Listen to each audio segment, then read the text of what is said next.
Hi. So nice to meet Nice you. to meet you. I have some like lighthearted questions, and then at the end I have a little something for you. So. Well, I want it. Is it a pair of heels? Yeah, surprise. Oh, thank God. These Jordans are killing me. Kelly, Yeah. this is your first Venom movie that you're directing. You've been a writer on the previous ones as well. How does it feel finally being able to bring exactly your vision to life as you're writing it? Yeah, it feels really special, and I'm incredibly grateful to Sony for asking me to do it. Yeah, Tom and I... Begging you to do it.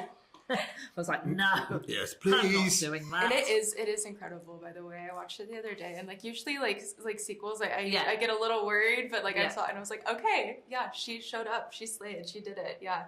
It's incredible. We've always been like, you go big or you go home. Yeah. You know, and we were lucky in that the studio were like, okay, go big, do it. I got lost. Yeah, and it's just been such a lovely thing to have, you know, we've spent the best part of 7 years doing these 3 movies, and so it was a really lovely thing to be able to take the last one from inception to the end, the both of us kind of all the way through. It's been a beautiful experience, and it was really joyful and fun. We really enjoyed it. And you run a tight ship as well. I run She a was tight a ship. really tight ship. Everybody loves her. Yeah. And she's super prepped. Just got it down. Yeah. What was it like for you two to like work together at this level? I guess Exhausting. for the first time. It's exhausting. We So can't wait to demanding. never see each other again. You are so demanding. We look forward to not seeing each other for a very long time. Thank you. Thank you. Goodbye. Yes, thank you. Bye. Bye. Well done. Man. No, it's amazing working together. Who gets to work with their best mate? You know. It was awesome, and we want to build worlds together now. But it was a real like in a private sort of aside. In front of everybody, it was a wonderful like a university of sorts of for us both as writer and an actor, and then into producing incrementally over the last sort of best part of a decade, being taught how things work and how to transmute an idea into successful fruition over time and sustainability of building worlds, and how what obstacles and opportunities are available and how to advance that in delivering something from the floor up, having thought and watched it from the top down at such an epic level, because it's a huge franchise. So it's been a wonderful evolution as well, and to do that, like you said, with your best friend is just brilliant. Yeah, you've been doing this for 7, 8 years almost. It's the best now, part of a yeah? decade. I think 7 years we've been filming, so it would have been around the year before that. So yeah, it's probably nearer to 10 from when you started. we heard about it. Yeah. Yeah, and I can tell that like you're so passionate about this franchise specifically. Like It's huge. I guess like going into like the future, right? Like this like era of your life. Supposedly this is like the final movie, right? This era of your life is kind of like coming to an end. Is there something that I guess you have learned with the Venom franchise that like you're gonna take with you in like your acting career or just like your life? I think that's already like organically going out live my life is anyway. Ever since ever since Mad Max, then The Revenant, then we did Bronson as well. We go back like Kelly wrote Bronson. Like there's been stages of development in the career, from just acting to producing, creating ideas, knowing when it's appropriate to speak up at all or have a say in the executive element of the industry. Is really quite a difficult place to cross over. And so I couldn't tell you one particular time when it actually it was a date that I crossed over the line. That's been going on for the last sort of 10, 15, 20 years, slowly developing to getting here. So right now I'm still in that process. We haven't fully washed up. The film isn't out. We haven't sat back and processed what would we achieve? What did we do well? What could we have done better? But the logical wash up that comes after doing anything, which we're still in the process of. I think that what I would take away from it is that I'm ready to start legitimately world building from the bottom up, big or small creative endeavors with Kelly, if you want to, No thanks. and or without her. I was started on my own anyway. Get your hands off me. Thank you. Again, another reason never to speak to her. Yeah, Yeah. again, ever. Have you guys started on these creative endeavors? Is We there anything have- that we can look forward to? We have lots of fun ideas. We always have things in the fire. Yeah. We're always throwing. We have to, spaghetti by at the wall. nature of it. We always have Yeah, to. yeah. We were pitching comedies, weren't we?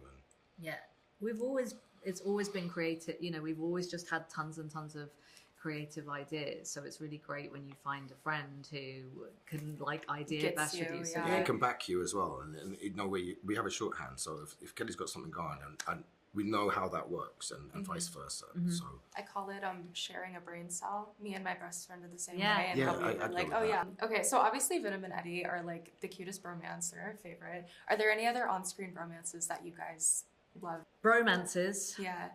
Well, I think you know we and you can see from this movie that we touched on Midnight Run. I love those two characters and that relationship that they have in that movie. So I would point to that. I don't know if I know one. I'm trying to think if there's one with a dog, like when I was a kid. You know what I mean? But it's not. Like, Littlest Hobo is not a bromance. But Is that kind of like where you pulled inspo from to like connect with, have Eddie connect with Venom? Where you like, oh, he's like a dog. well, yeah, a little bit. Like so, in that aspect, is like how would the dog speak to you if he could? You Yeah. know, because the anthropomorphizing an animal is quite good fun. It's you can get a lot of humor from situational narration over wildlife. I find that quite amusing. Who knows what an animal is actually thinking? But Yeah. there's an uncanny element there, and I think definitely the part of the enthusiasm that I have to play Eddie and Venom is the uncanny nature of living with a primal creature that you have no control over, and that's funny. I think that's definitely Just does funny. what it wants. When it wants, yeah, Yeah. and you know, can't do anything about it. Is there a lot of improv that you do? Yes and no. The improv isn't done on the screen necessarily. It's done during the rehearsal for it, the wash up before we start filming, and anything that needs changing once the camera is in play and the actors are set to can be adjusted whilst the scene is going by Kelly saying, just go back on that and just change it to this line. And we'll just dress back and do it in between action and cut. So you don't have to cut every time a line is fluffed. It doesn't matter because with digital, you're free to play. So improvisation can occur, but Kelly writes so well, there's no real need for it. By the time we get there, we've already discussed the conversation about what the story is 18 months in advance. So by the time we get to the floor, there's not much need for improvisation as much as trimmings, details. Does that make sense? But Tom's really quick as well. So he has an earpiece in through which he hears Venom's voice. Okay. But he also has my voice in his earpiece as well. So it's amazing because you can keep a camera rolling, and if I think that a line isn't working, I can just feed another one to him through his ear, and he'll just pick that up in the scene and keep going. It's Yeah. extraordinary to watch. He's amazing. Yeah. Kelly is the boss. Venom is already recorded, so I know him and I know what the cue is. And Patrick is the sound man we can record technically and take things out and replace them. And he's really good at watching the monitor to know when to trigger lines. And sometimes he'll put in pre-records from other films and just throw it in the scene anyway, just to keep things fresh. So it's an interesting way of working, but it's not overwhelming. It's quite the opposite. It makes the world a smaller place and freer because there's support. Okay, it's time. So, It's ahead. Tom, they Is it ahead? surprise. Yes. Whose head? Okay, so this is not technically from me. Sony had it made for you, and then they were like, "We want you to give it to him." And I don't know why they chose me, but they did. You're Anyways, the messenger then. yeah, I guess I'm the messenger. It's a P45. Yeah. You are fired. But you can go ahead and open it. Thank I you. do know that you are very into Brazilian jiu-jitsu. Ooh. And so they made Wow. you a custom Venom The Last Dance Is this from? gi. Who's this from? This is from Sony. Yeah, this is from Sony. It's made by Origin USA. Ooh. Custom just for you. Wow. Oh yeah. Thanks, Sony. That's Thanks. cool. Thanks, Sony. Thanks. Thank you for my new career as a. Now that you're leaving, you can get your ass whooped in this. Great. That's really cool. Thank you for bringing For that. the delivering. person to give it to you, Thank yeah. Isn't it? It has. Yeah. That's That's awesome. very cool. Thank you. I should wear it for the rest of the day, like Steven Seagal. Yes. Like everywhere. Oh, it's awesome. How do I It's look? perfect. You look so Great. great. Yeah, Do I look dangerous? you do. Very dangerous. Like, don't lie. What was my tell? You look like you're wearing your pajamas, mate. Thank you. Yes, of course. Thank It was you, nice to Taya. meet you Lovely to guys. meet you.